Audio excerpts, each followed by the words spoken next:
வணக்கம். நான் உங்கள் பாசமிகு பத்திரிகையாளர் தேவிமணி. தயவுசெய்து சப்ஸ்கிரைப் பண்ணுங்க, ஷேர் பண்ணுங்க, உங்கள் கருத்துக்களை கமெண்ட்ஸில் பதிவிடுங்க.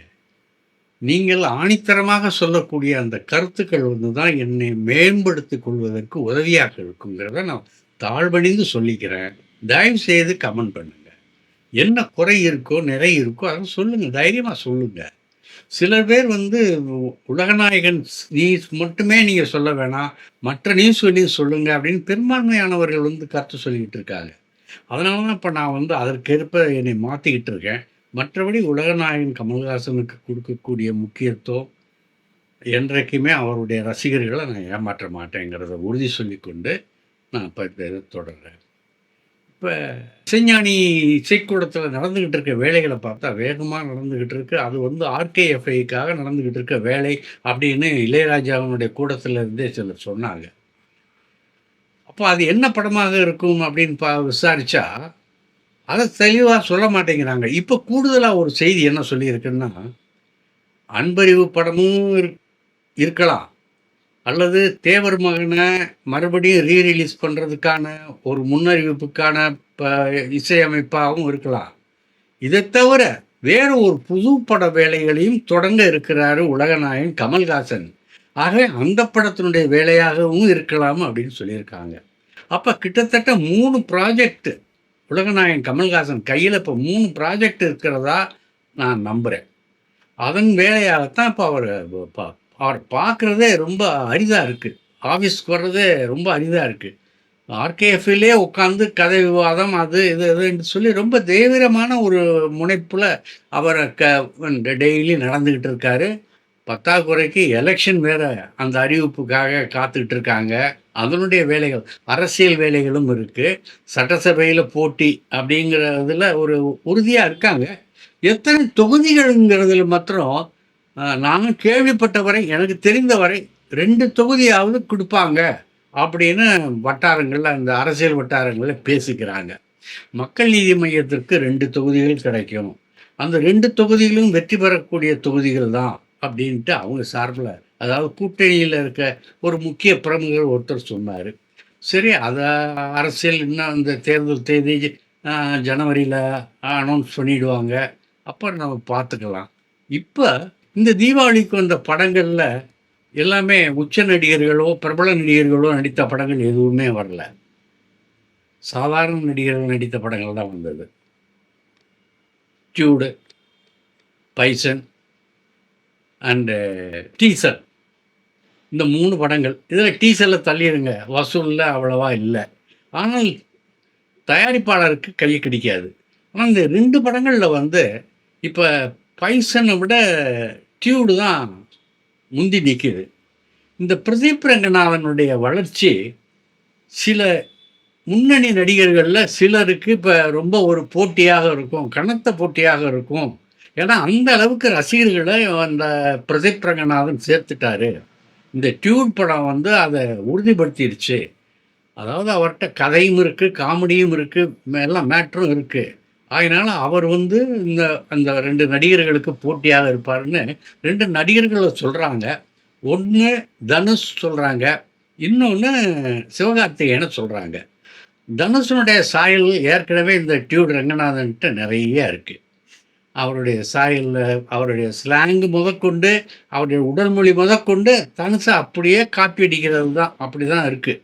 படம் பார்த்துருங்க சொன்னாங்க. நானும் பார்த்துட்டு இந்த முடிவுக்கு வந்திருக்கேன். இது என்னுடைய முடிவு, எல்லாருடைய முடிவும் ஒன்றா இருக்கணுங்கிற அவசியம் இல்லை. உங்களுடைய கருத்து என்னவோ அதை நீங்கள் பதிவு பண்ணிக்கலாம். ஆக கனமான போட்டியாளராக அந்த 2 நடிகர்களுக்கும் இவர் பிரதீப் ரங்கநாதன் இருப்பார் அப்படின்னு ஒரு கருத்து நிலவுது. அடுத்து இந்த தீபாவளியில் வெளியான, தீபாவளி ஒட்டி வெளியான ஒரு அரசன் ட்ரெய்லர் முன்னோட்டம், வெற்றிமாறன் இயக்கிய அரசன், எஸ்டிஆர் நடித்த படம் சூப்பர் சூப்பர். அந்த ப்ரோமோ 2 கோடியை தாண்டிடுச்சு. 2 கோடியை தாண்டி இன்னும் போயிட்டுருக்கு. எத்தனை நாள்? 5 நாளில் 2 கோடியை தாண்டிடுச்சு. ப்ரோமோவே தாண்டிடுச்சு. அதுவும் ப்ரோமோ காசு கொடுத்து பார்த்தாங்க அந்த ப்ரோமோவை. அது ஒரு வித்தியாசமானது.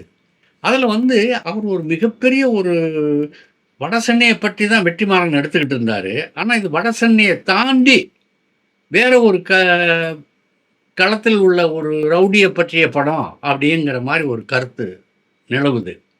மயிலை சிவகுமார்ன்னு ஒரு பெரிய ரவுடி இருந்தாரு. அவருடைய வாழ்க்கையில் நடந்த சம்பவங்கள வச்சு தான் இவர் எடுத்துக்கிட்டு இருக்காரு அப்படின்னு. ஆனா அந்த இதுல அந்த ட்ரெய்லர்ல பார்த்தீங்கன்னா, ம டைரக்டர் நெல்சன் தான் அத டைரக்ட் பண்ணி அதாவது ஒரு டைரக்டர் வந்து ஒரு குற்றவாளியினுடைய வாழ்க்கை வரலாற படமாக்குற மாரி ஒரு காட்சி வச்சிருக்கான். அந்த ட்ரெய்லர் அப்படிதான் அமைஞ்சிருக்கு. அவரு கேட்கும்போது எஸ்டிஆர் வந்து அந்த கோர்ட்டுக்கு போற அவசரத்தில பதபதப்புல, இது வந்து உண்மையான நிகழ்ச்சிகள அடக்கியது. இந்த நிகழ்ச்சிகள் மாத்திரம் வெளியே வந்துச்சுன்னா, பல சர்ச்சைகள் ஏன் பல அரசியல்வாதிகள் இவங்கெல்லாம் முகமூடிகள் கிழிக்கப்படும்.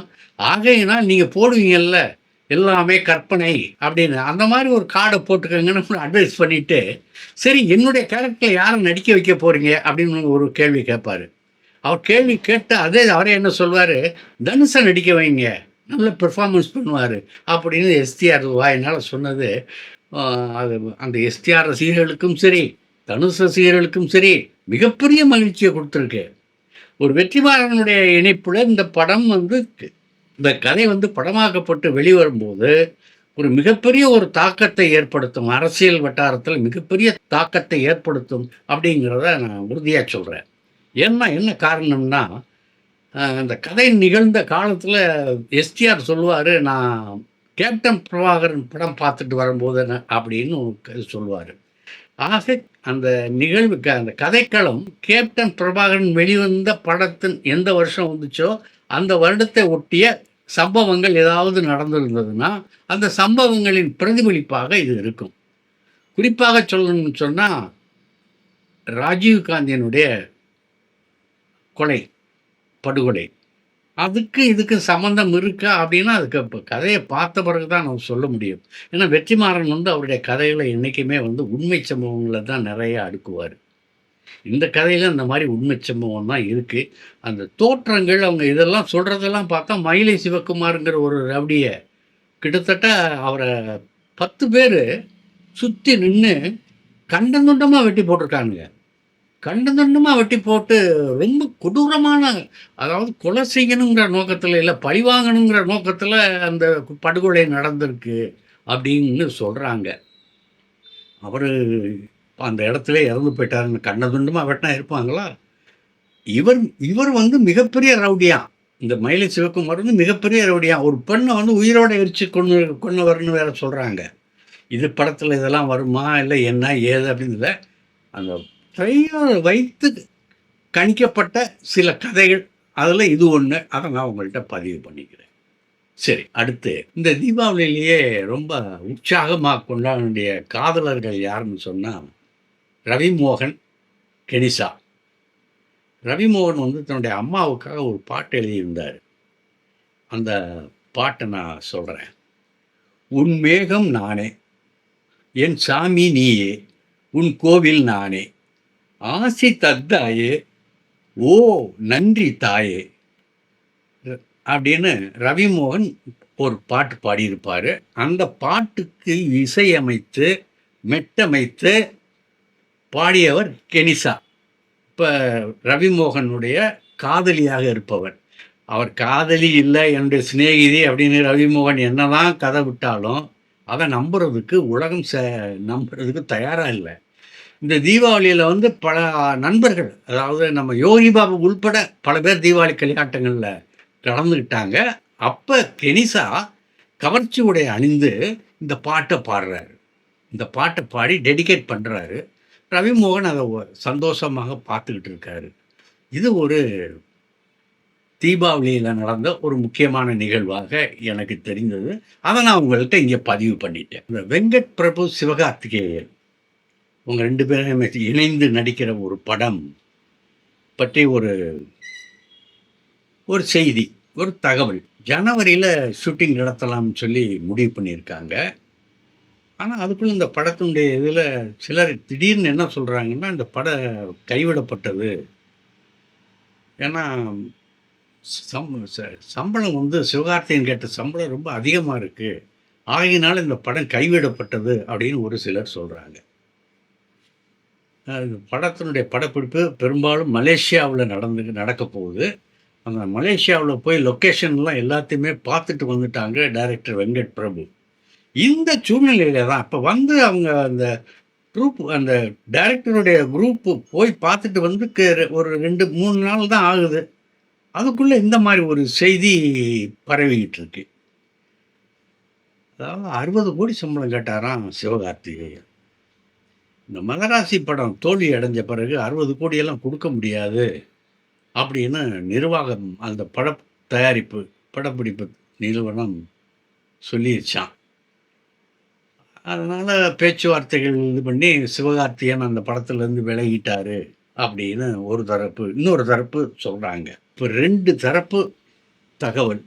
இது எது சரி எது தப்பு அப்படிங்கிறது முடிவாக தெரியல.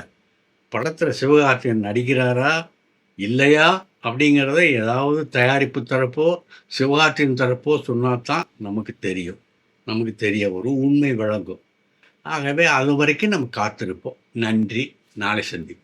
இந்த வீடியோ உங்களுக்கு பிடிச்சிருந்தா லைக் பண்ணுங்கள், கமெண்ட் பண்ணுங்கள், ஷேர் பண்ணுங்கள், சப்ஸ்கிரைப் பண்ணுங்கள்.